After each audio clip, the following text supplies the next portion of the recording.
So Vince Carter is finished his career now, and it's only a year or so, but I do not see him and did not see him as a player, as a potential coach in the NBA. I did not see him continuing. I don't think he was that kind of guy.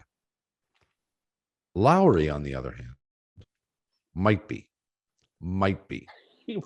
What do you think, Doug? Yeah, I've asked him about it, and we've asked him about it a couple of times. He always jokes, I don't want to do it because I don't want to coach guys like me.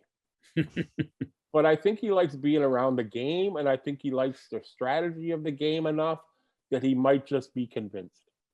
Like, I certainly didn't see Damon Stoudemire as a coach, but I think he'll be an NBA head coach at some time. He's been an assistant now. He's been a high-level college coach. I think Fred VanVleet might be a coach at some point. Yep. Kyle, I think, could be talked into it.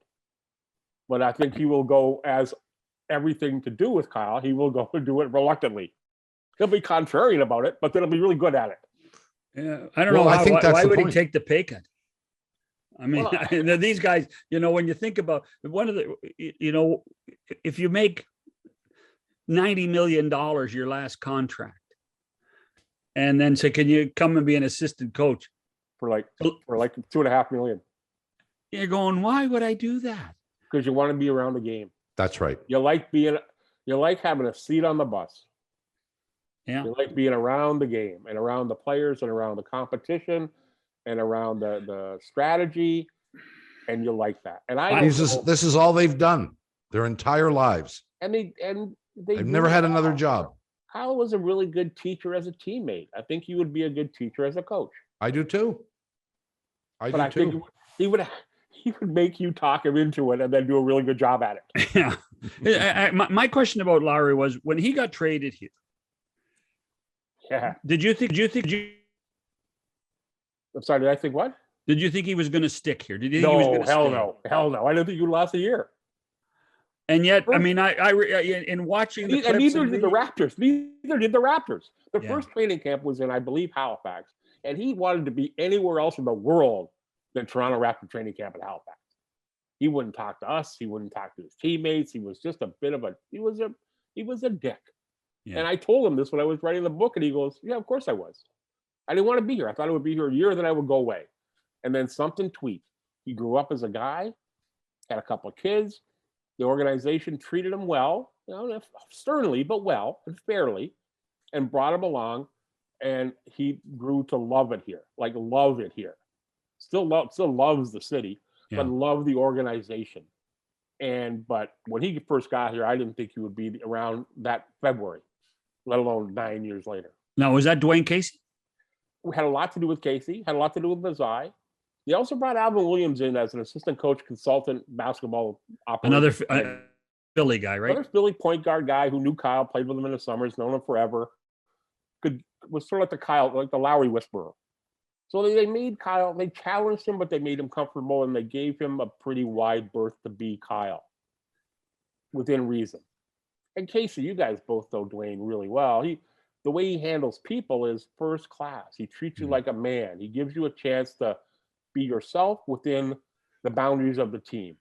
And he handled Kyle and DeMar perfectly. I think Dwayne's got me a picture from last year's Hall of Fame induction ceremony. There was him, Kyle, and Jose Calderon. And they were all there for different players. Like Chris Bosh wanted Calderon to go.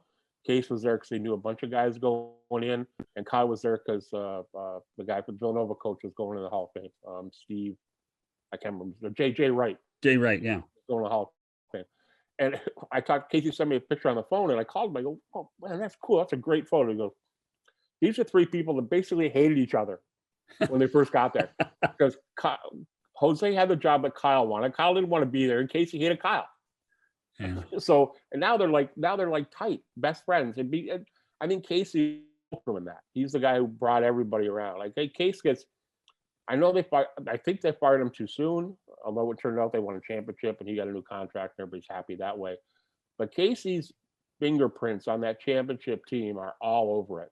And his DNA of the way he managed those players, Kyle and DeMar specifically, was masterful. And it allowed the Raptors to develop something. I hate the word culture, but that's kind of what they developed. And don't forget fingerprints on a little bit of fingerprints on Nick Nurse too. Oh, yeah. Nick was all over them. 5 years, sure, absolutely. It's one, it's a guy I feel sorry for in many ways because he departed. And then they made the trade in the same year. Yeah. And Nurse became the first-year championship coach, and God bless him for it. But the truth is, Casey as much as anybody, right? I would like to see Casey coach a team that had Kawhi Leonard and Marc Gasol on it. No kidding. Would have been great. And Casey would have, and believe me, Casey would have liked it too. He would have liked it a lot. We've spoken often on that. But I don't think when they come to talk about Raptor people, I'm not sure that Case gets his due. Mm-hmm. I know he doesn't. You're right. Mazai's up there, and Kyle's up there, and DeMar, and even Brian and Isaiah and Damon. But Case has got to be in the top 2 or 3. I agree. He was 100%. Yeah. I love Case. And if memory serves me, Doug, they didn't hire Dwayne Casey the first time around. And they should have hired him the first time around, and they hired him the second time around. Yeah, they didn't. Then he got the job. He was coming out of Minnesota. He was looking for work. Right. He went back to work for Carlisle in Dallas and had great success. They won a championship at 11, and then did the right thing by hiring him. Yeah. So, that was an inspired hire, and I give him a lot of credit. And I give Isaiah a lot of credit too, because when he came back in 14, Case didn't have a contract, and he could have just easily said, "See you later. I'm going to bring my own guy in," and he brought him back. And then gave him another deal after that, and then let him go a little bit too early. But as it turns out, they won a championship, so we didn't let him go too early. And Dwayne's never missed a paycheck. So no, and Dwayne's doing well. He's got a good young team in Detroit. He's living out his dotage. He's quite high. He's coach now, I think. He's been head coach in the NBA for 12, 14, 15 years now. Been around the game for 40. He's living pretty good.